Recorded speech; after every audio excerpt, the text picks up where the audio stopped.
Think of your favorite band. Grateful Dead. I know, I knew that. Now imagine if you never had seen them live. Okay? I can't imagine that. I know, you can't imagine. I don't want to imagine. I don't either. I've seen them live also. It would have changed your life, right? And Yes. that's what's happening right now because all these concert venues are shut down. It's obviously affecting all of these bands. It's affecting all of us not to hear live music.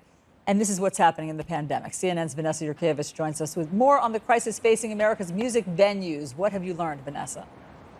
Well, that's exactly right, Allison. Independent music venues are really the mom and pops of the music industry, and they've been closed since March with no hope of reopening anytime soon. And that's why thousands of them are banding together to call on Congress for a special piece of legislation that would help them survive and keep them open for generations to come. Would you be where you are today without independent music venues? Impossible. There's no way. There's absolutely no way. James Murphy, lead singer of the Grammy-winning band LCD Soundsystem, spent decades perfecting his sound in small, independently run music venues. This is a kind of like natural ecosystem that you can't rebuild. It's like a coral reef of venues. It's like a national asset that if it goes away, it doesn't come back. He was scheduled to play here at Knockdown Center in Queens, New York in April, a gig that's been postponed indefinitely. It's really rough. It's like, there is no timeline on when we could reopen.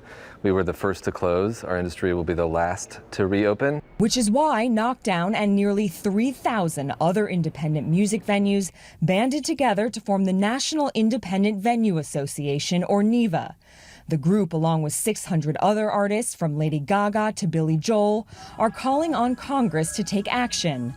NIVA has endorsed the Save Our Stages Act, a bipartisan bill which would provide a 6-month grant to independent venues. In Atlanta, this is where young artists grow up. This is where the local talent hones their skills. Josh Antonucci runs Center Stage. He says he got a PPP loan which helped him stay afloat until now.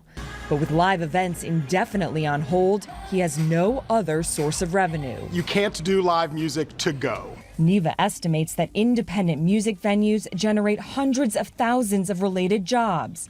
And 90% of venues say without federal assistance, they won't last 6 months. If we don't have capital investors, if we don't have a stock market supported business, how will we possibly continue to pay the bills? Toby Parks just opened her music venue, XBK, in Des Moines, Iowa, before the pandemic shut her down. It's not just hurting us and our venues, it's hurting all the small businesses. It's hurting the pizza place that's next door to me, the coffee shop that's next door to me.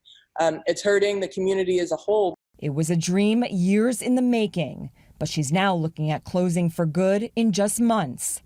And as a minority-led business owner, the prospect is heartbreaking. That's why I'm fighting so hard, particularly for people like me who are a Black queer woman. And so it's incredibly important to be able to maintain it and to continue on for the next generation of people to take my place. And it's not just independent music venues, it's comedy clubs, it's independent theaters where so many famous comedians and actors got their start. And yes, it's about the billions of dollars lost in the economy and the jobs, John, but it's also about the culture. It's about giving a place for young actors, young musicians, and young comedians to get their start in order to have a successful future for themselves, John. Yeah, this is irreplaceable time that just disappears here. And people can't be developed, talent can't be developed here. It's really a problem, Vanessa. Thank you so much for shining a light on it. Appreciate it.